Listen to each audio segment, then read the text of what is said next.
প্রিয় শিক্ষার্থী বন্ধুরা, আসসালামু আলাইকুম। আশা করি সবাই ভালো আছেন। আজ আমরা বিজনেস ম্যাথমেটিক্স বইয়ের ম্যাট্রিক্স এবং ডিটারমিনেন্ট থেকে ফিনান্স অ্যান্ড ব্যাংকিং এর 2019 এবং 21 সালে যে অঙ্কটা এসেছে সেটা সমাধান করার চেষ্টা করব। আশা করি সবাই সাথে থাকবেন।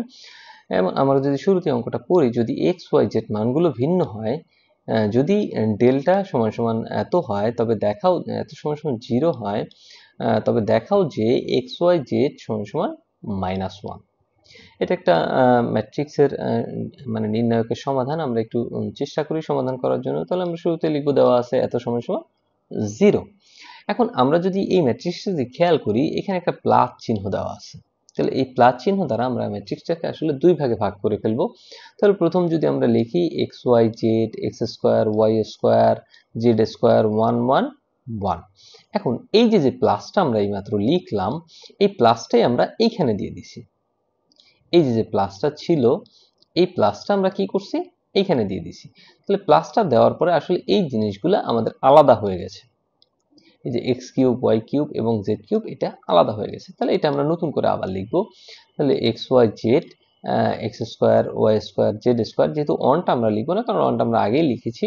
তাহলে X cube Y cube Z cube, X cube Y cube Z cube, এটা আমরা লিখলাম। এখন আমরা পরের লাইনে যদি করি, এটা সেম থাকবে। এখন আমরা প্রথম যে চলকটা আছে, এই চলক থেকে কি করব, এই চলক থেকে x কমন নিব। এইটা থেকে কি কমন নিব, x। তাহলে x কমন নিলাম আমরা। তাহলে প্রথমটা 1 থাকে, পরেরটা x থাকে এবং পরেরটা x স্কয়ার থাকে। এবং দ্বিতীয় যে সারিটা আছে, এখান থেকে আমরা y কমন নিব। তাহলে y কমন নিলে প্রথম 1 থাকে, y স্কয়ার থাকে, এবং তৃতীয় যে সারিটা আছে, এখান থেকে আমরা z কমন নিব। তাহলে 1 z স্কয়ার থাকে। এখন আমরা ম্যাট্রিক্সের একটা নিয়ম আছে যে আমরা যদি কোনো পুরো কলামকে সরাই, তাহলে প্রথমবার সরাইলে আসলে মাইনাস হয়, এবং পরবর্তীবার সরাইলে প্লাস হয়, আবার পরবর্তীবার সরাইলে কি হয়, মাইনাস হয়। মানে আমরা যদি কোনো কলামটাকে পুরা স্থানান্তর করি, এক্ষেত্রে এই নিয়মটা প্রযোজিত হয়। তাহলে আমরা করব কি, এখানে যে এই যে 1 এর যে কলামটা আছে, এটাকে আমরা সরাবো।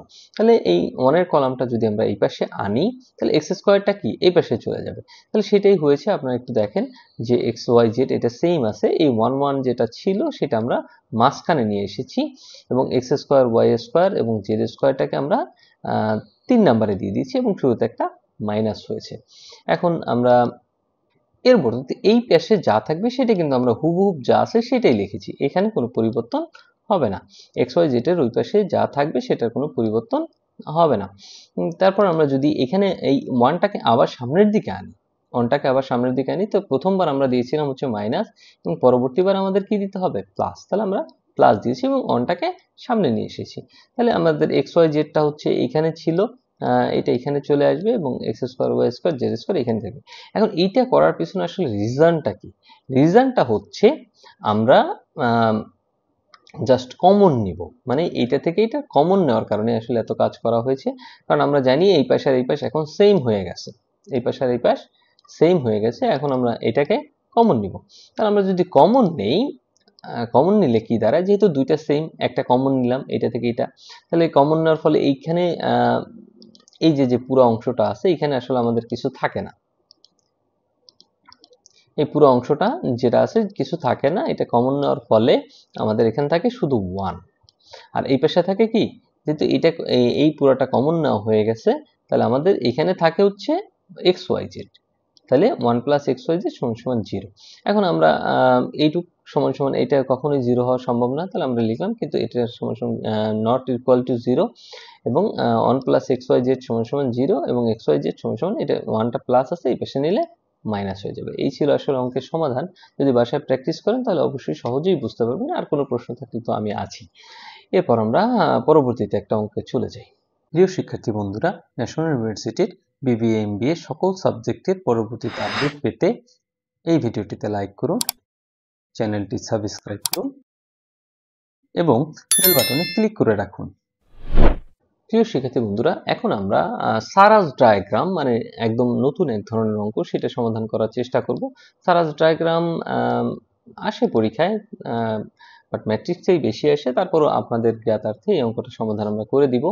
তো আমরা ফিনান্স অ্যান্ড ব্যাংকিংয়ে 2018 সালে সারাস ডায়াগ্রামের যে অঙ্কটা এসেছে সেটা সমাধান করার চেষ্টা করব। সারাস ডায়াগ্রামের অঙ্ক অবশ্যই সবসময় দেওয়া থাকবে যে সারাস ডায়াগ্রামে আসলে কি করতে হবে।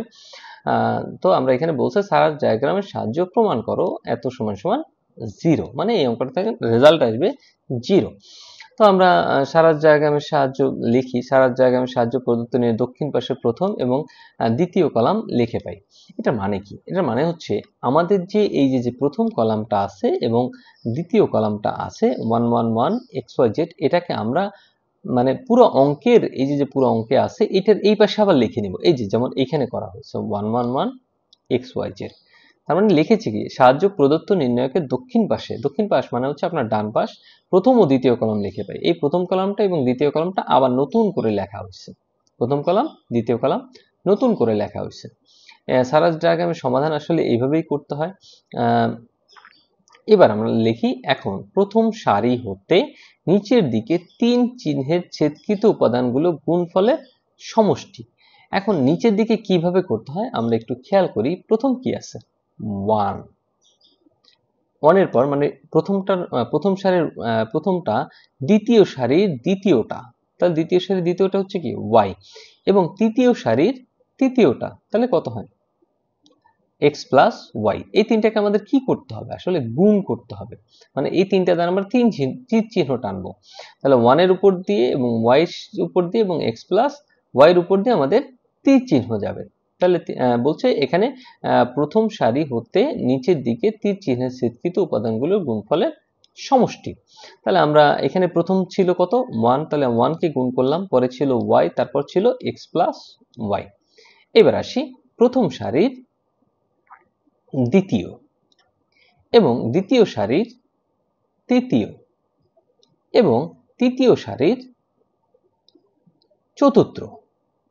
তাহলে প্রথম ছিল x, তাহলে এই যে আমরা এখানে লিখলাম x, তারপর ছিল z প্লাস x, তাহলে আমরা লিখলাম z প্লাস x, তারপর ছিল 1, তাহলে আমরা লিখলাম 1। এরপর আসি প্রথম সারির তৃতীয় এবং দ্বিতীয় সারির চতুর্থ এবং তৃতীয় সারির পঞ্চম। মানে এখান দিয়ে আমাদের একটা রেখা সেট করতে হবে। তাহলে আমাদের থাকে y plus Z into 1 into Z, তাহলে সেটাই লিখেছি আমরা y plus Z into 1 into Z. তাহলে এটাকে যদি আমরা গুণ করি তাহলে দাঁড়ায় হচ্ছে xy plus y square zx plus x square, তারপরে yz প্লাস জেড স্কোয়ার। তাহলে এটা সুন্দর করে যদি আমরা সাজিয়ে গুছিয়ে লিখি তাহলে x square plus y square plus Z square xy plus yz plus zy। আচ্ছা, এখন আমরা আবার এখান থেকে নতুন করে আবার সমাধান করব। কিভাবে করব আমরা একটু দেখি, এগুলো একটু কেটে দিই। এবার আমরা লিখব হচ্ছে তৃতীয় সারি হতে উপরের দিকে 3 চিহ্নের ছেদকৃত উপাদানগুলোর গুণফলের সমষ্টি। এবার আমাদের কিভাবে করতে হবে, এবার হচ্ছে প্রথম হচ্ছে 1, এখানে একটা ছেদকৃত অংশ দিতে হবে, পরের তৃতীয় সারির প্রথম, তাহলে দ্বিতীয় সারির দ্বিতীয় এবং প্রথম সারির তৃতীয়, এখানে একটা রেখা ছেদ করতে হবে। তাহলে 1 into Y into Y plus Z, তাহলে 1 into Y into Y plus Z. এরপর তৃতীয় সারির দ্বিতীয়, দ্বিতীয় সারির তৃতীয় এবং প্রথম সারির চতুর্থ, তাহলে জেড জেড প্লাস এক্স 1, তাহলে সেটা আমরা লিখেছি জেড জেড প্লাস এক্স 1। আবার আমরা প্লাস দিব, প্লাস দেওয়ার পরে আমরা প্রথম সারির তৃতীয় এবং দ্বিতীয় সারির চতুর্থ এবং প্রথম সারির পঞ্চম, এখানে একটা রেখা ছেদ করব। তাহলে x প্লাস ওয়াই 1 x, তাহলে সেটা আমরা লিখেছি যে x প্লাস ওয়াই 1 x। তাহলে এটা আমরা যদি গুণ করি তাহলে Y square Y Z Z square X Z X square X Y হয়, এবং যদি সাজিয়ে লিখি তাহলে হয় X square plus Y square plus Z square X Y Y Z Z X. তো এখন আমরা লিখব যে therefore required value of determinant, এটা ডি এর মান নির্ণয় করতে হবে। তাহলে কিভাবে ডি এর মান, মানে এই যে আমাদের প্রথম যে অংশটা, এই যে প্রথম অংশ থেকে দ্বিতীয় অংশ আমরা মাইনাস করব, মানে এই অংশ থেকে এই অংশ আমরা কি করব মাইনাস করব। তাহলে মাইনাস কিভাবে করে? তাহলে আমরা লিখি, এটা যেহেতু মাইনাস করতে হবে তাহলে ব্র্যাকেট দিয়ে লিখতে হবে। তারপর তাহলে এইটা হচ্ছে প্লাস, এটা হচ্ছে মাইনাস, মানে এইটা থেকে এটা মাইনাস করলে এর রেজাল্ট আসলে জিরোই আসে। তাহলে এটা আমরা লিখতে পারি যে এত সমান সমান 0। এই হচ্ছে সারাজ ডায়াগ্রামের সমাধান। আশা করি সবাই অঙ্কটি বুঝতে পেরেছেন এবং সাথে থাকার জন্য ধন্যবাদ। পরবর্তী ক্লাসের জন্য অগ্রিম শুভেচ্ছা রইল। আসসালামু আলাইকুম।